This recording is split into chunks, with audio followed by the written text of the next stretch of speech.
Ever since my first day of climbing, I've always looked up to climbers who would do long multi-pitched routes and big walls. However, despite starting climbing around 2010, it was only now in 2023 that I thought I could do something like this. So here's a story about how I overcome my fear of falling and what I actively do to reduce it to the minimum, so that I can enjoy climbing no matter what.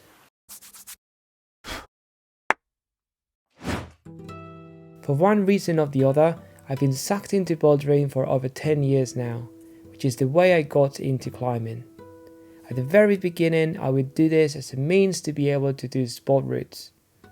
But soon after, I made good friends with people who would mainly boulder, and this somehow became my comfort zone. There are many reasons why I haven't done much rope climbing in so many years. But there's always been a common denominator: fear. I cannot begin to explain how terrified I used to feel when climbing on a rope. Is the rope going to break if I fall? Is the gear going to hold on? Is my belayer watching me? Am I going to fall to my death?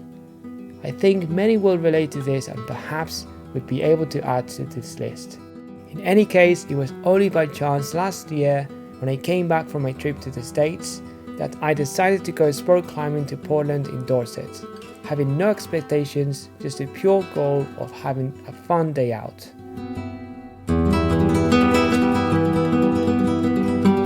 I had such a great day, although if I'm completely honest with myself, at times I felt very scared.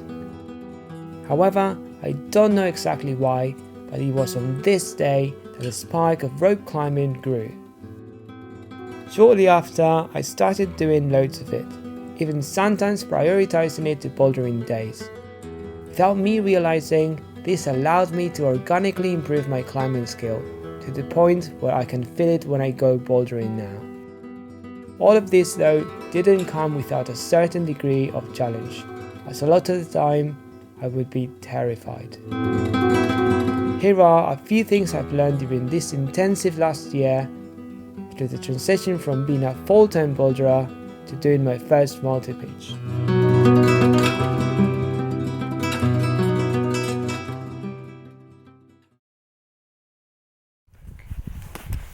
What an adventure day, man. It was good, wasn't it? Everything about today was epic. The fucking approach, the routes, the second approach, like all the on-sighting. Jeez. It was a good day, eh? Yeah, the run-outs.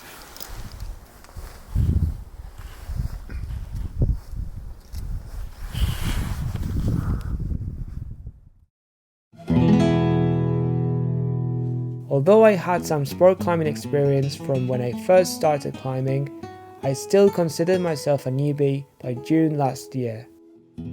I didn't know much about fear management, and this made me feel out of my depth more times than I would like to admit. Looking at other climbers, I've realized that, generally speaking, there are two different ways climbers seem to approach fear. For some, it is just a case of simply going for it, taking the falls and learning to zone in very quickly. Unfortunately, I can't relate to that, and chances are that many of the people who are watching this video can't either. In my case, at first I chose to approach rope climbing within really comfortable environments, which meant that I would try loads of routes below what I perceived to be my limit. By doing this, I exposed myself to being at a height, and most importantly, every now and then I would bump into some spicy situations, but because the routes were easy, I managed to confront these with a relative peace of mind, and somehow I got used to it. Trying easy routes meant that I felt in control, and therefore this allowed me to enjoy myself and make the learning curve less steep. After a while, I wanted to bump out the difficulty and start trying spicier and harder routes. In the time I spent doing mileage on easy routes, I learned to distinguish different types of fear, which brings me to the next point. Despite the lines being blurry between what rational and irrational fear can be, because climbing is an inherently dangerous sport, it is very important that you put an effort into distinguishing these two. Sometimes, of course, fear will keep one safe. Trying moves on a slabby wall after a ledge, trying to clip a high first bolt on a route, or not being belayed by an experienced person is genuinely dangerous. Some other times though, fear will freeze someone's climbing ability for no reason. Is the rope going to break in half? Is my harness going to hold me? Is my knot going to undo itself?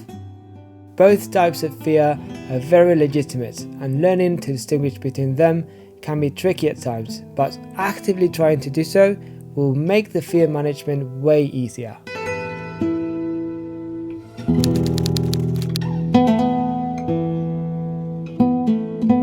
During the time I've been purposely trying to get past my fear of falling, I've come to 5 big realizations. The first one being, it doesn't matter what your strength or fitness level is when fear kicks in. The importance that the mind has in climbing can outweigh everything else. Because of this, closing the gap between strength and climbing performance can be way harder than it seems. Working on the mindset, it is as important as strength or technique. Despite bouldering being highly technical at times, in certain styles you can't get away with strength. On a rope, most of the time you just can't do this. You actually have to climb efficiently, use your feet properly and pace yourself. This has made me pay close attention to how I move on the wall and has benefited my overall climbing ability.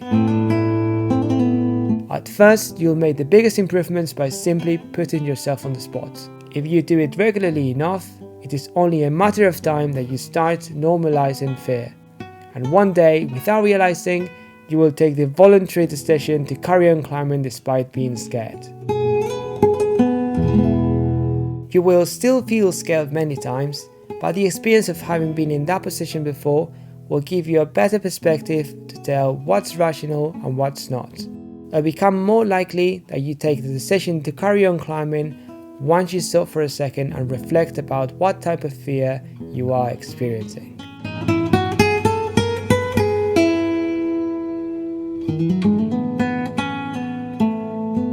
At one point you are going to have to start taking some falls. You can't overcome the fear of falling without falling.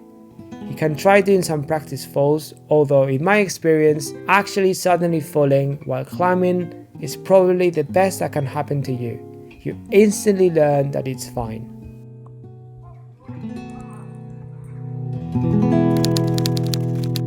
There are a few things I systematically do during climbing days. One of the first ones would be to roughly check out the routes I would like to try on the day. I usually do this with the help of a climbing guide. These are really useful because they will tell you all the relevant things you should know about the routes. The length of the rope you need, the nature of the route, if there is loose rock, etc. Some guides will even tell you the time of the day in which the route will be in the sun or shade, or the exact number of quick draws you need. All of these things will help you to risk assess the climbing you are going to do and not leave anything to chance. By doing this, you are already reducing the amount of worries that can go through your head while climbing. Before pulling on, I will finish off by doing a standard partner check, where I make sure that my knot is okay and so is my partner's belay device situation. At the moment, when it comes to approaching the fear while climbing, I'm not really focusing on projecting hard routes. Instead, I'm trying to boost my on-site game, which I think is the best tool when it comes to battling the fear of falling. I find on-sighting mentally way more committing than red pointing, as you literally don't know what's coming. So I have to usually take the voluntary decision to carry on climbing when pumped and scared, retrieve moves, work things out on the fly, find awkward rest positions, and so on and so forth. While on-sighting, sometimes I get through the cruxes and climb to the top, and some other times I fall and hang on the rope. Getting to the top of a challenging route on an on-site is such a wonderful feeling. However, you gain as much experience when taking a fall on it. Because on-sighting takes so much out of you, I've been focusing a lot on climbing fitness and aerobic capacity. I usually get the most scared when I'm very pumped, as I feel like I can fall at any point. So training endurance allows me to climb for longer, but also to recover if there is a rest, so that I can come fresh from it. From the mindset perspective, I typically try to break down the route I have in front of me. For on-site, the information you have available is very limited. However, you can usually see where the bolt line goes and spot whether there are some obvious ledges or big holes. Once I start climbing, I will make an effort to not rush myself and go as slow as I need, making every rest position I bump into until I've worked out what to do and I feel ready to go. When the crux section starts, I try to find a flow and I keep moving, usually repeating to myself that at one point there'll be a jog or another rest waiting for me, which is usually true. Having said all of this, the closer I get to my limit, the more of an issue fear becomes. However, I don't mind trying moves above the bolt or falling nearly as much as I used to. By March 2023, I thought that it was time to step it up a bit further, and I decided to do one of the things I had always dreamt of, a multi-pitch route. I thought this would be a way of pushing myself to the next level and definitely get myself out of my comfort zone. As my knowledge about multi-pitch climbing was basically zero, this wouldn't come without any preparation. So my friend Aritz took a few days to show me the rope management involved in sport multi-pitch climbing.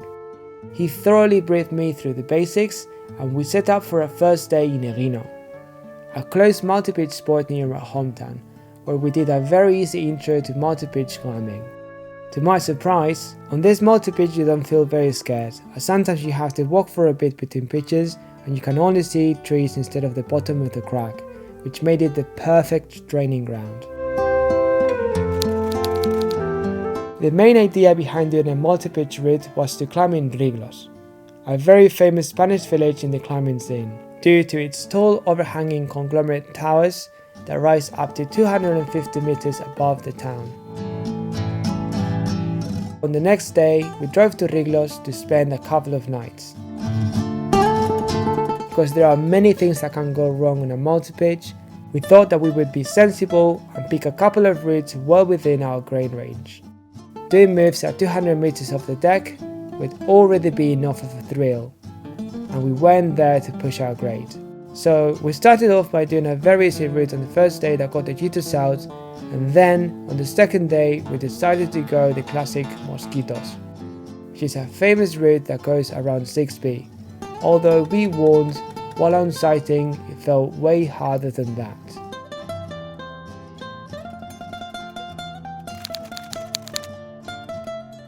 What you are about to watch is the crux pitch of the route, which is the culmination of a year's progression overcoming the fear of falling, and the most intense climbing experience I've ever had in my life. Vale, pues hablo ahora, ¿vale? Sí.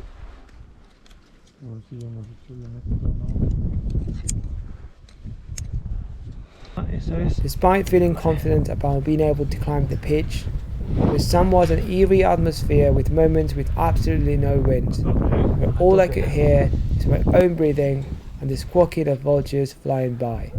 Being at around 200 meters at this point, it was no doubt the most exposed I felt so far, as the pitch was ever so slightly overhanging and I could see the bottom of the crack every time I had to move my feet. Anyway, I'll let the footage speak for itself. I hope you enjoy.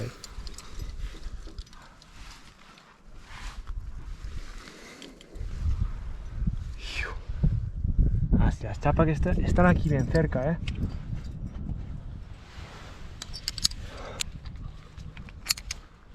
Y de momento el canto es bueno.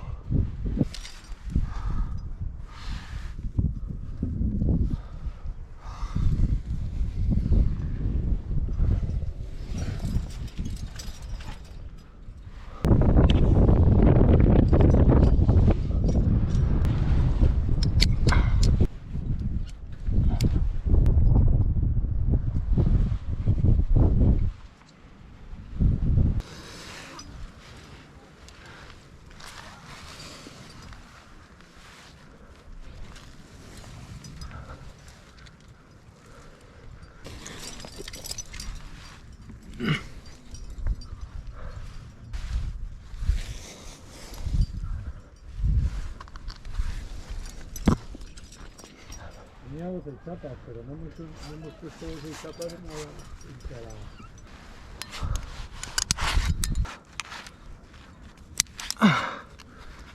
en la...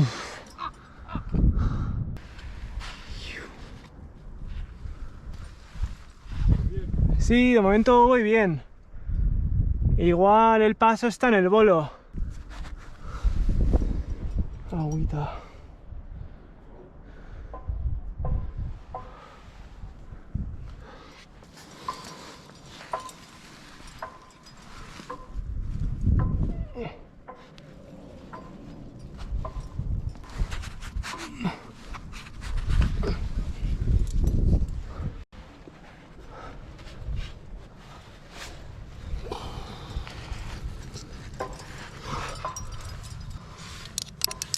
A ver, dame cuerda.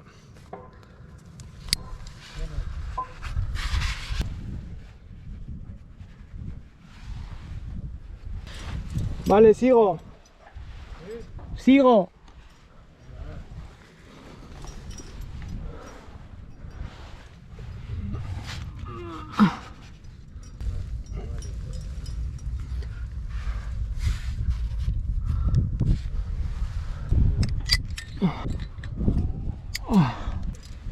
Pues habré hecho ya 10 metros o así, ¿no?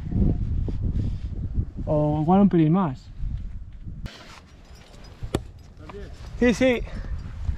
Está bien, está bien.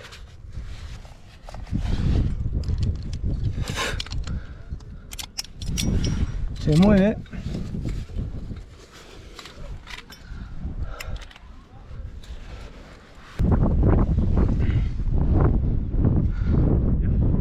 A ver la miniatura. A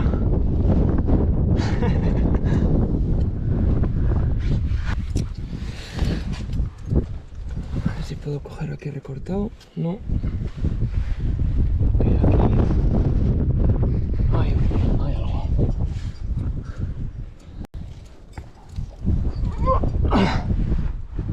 Este es el paso. Tiene que ser. Hola, hola.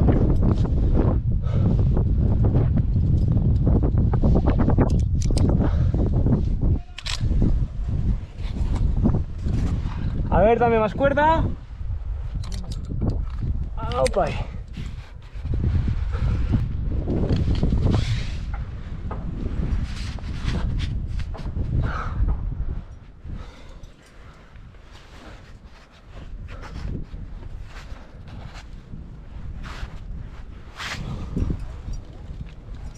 Pero para salir de aquí, cuidado, Para salir de aquí, cuidadín.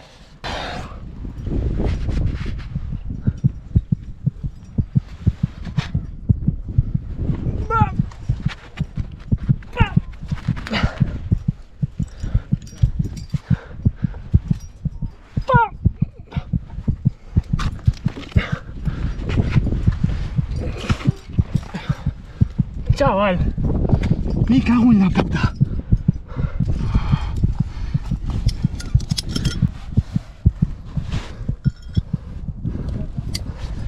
Me he chapado, sí.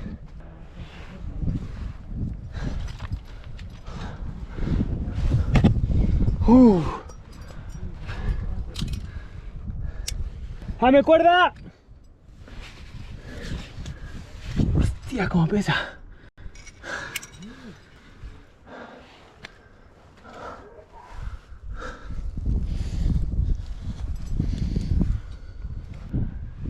No estoy en la REU, pero hay un buen descanso aquí, Vale.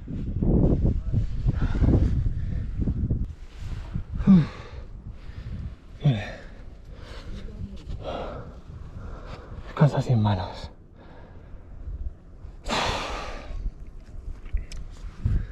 Bueno. Aquí yo creo que hay otro paso.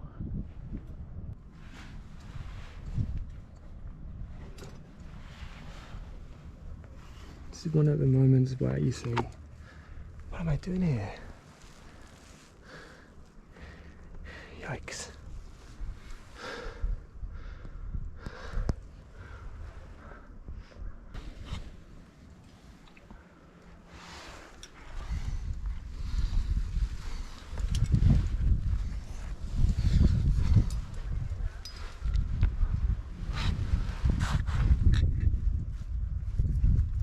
Nada. ¿Qué coño? Ahora.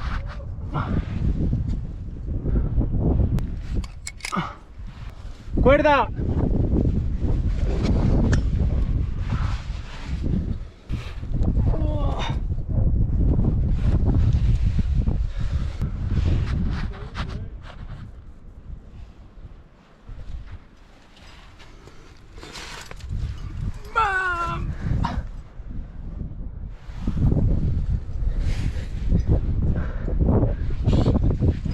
Sí, sí, estoy viendo.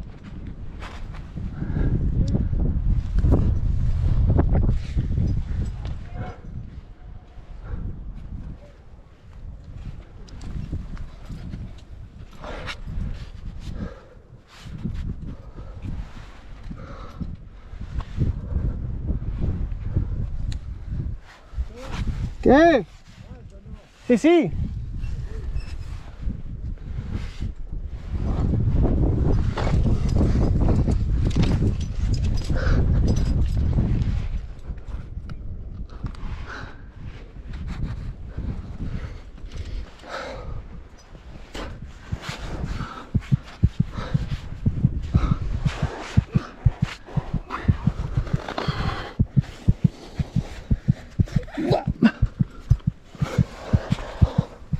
¡Dame cuerda!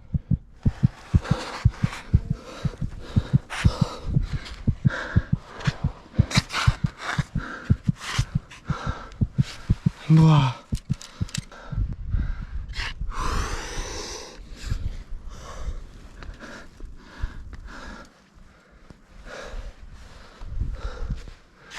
Espera, espera, todavía no, pero ya es fácil, ¿eh?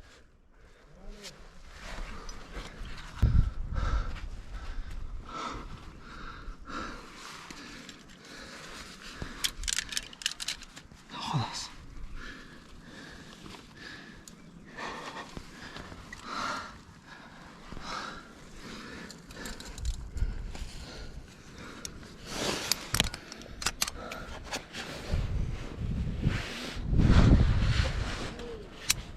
¡Vale, reunión!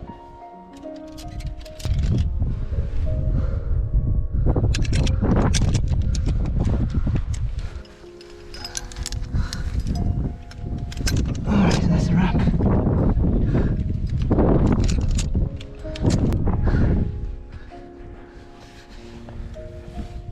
I hope you've had fun watching this footage at least half as much as I enjoyed climbing it, and that my insight about overcoming the fear of falling has something to add to your climbing journey. Don't forget to leave me a comment, like the video and subscribe for more content like this. See you guys soon.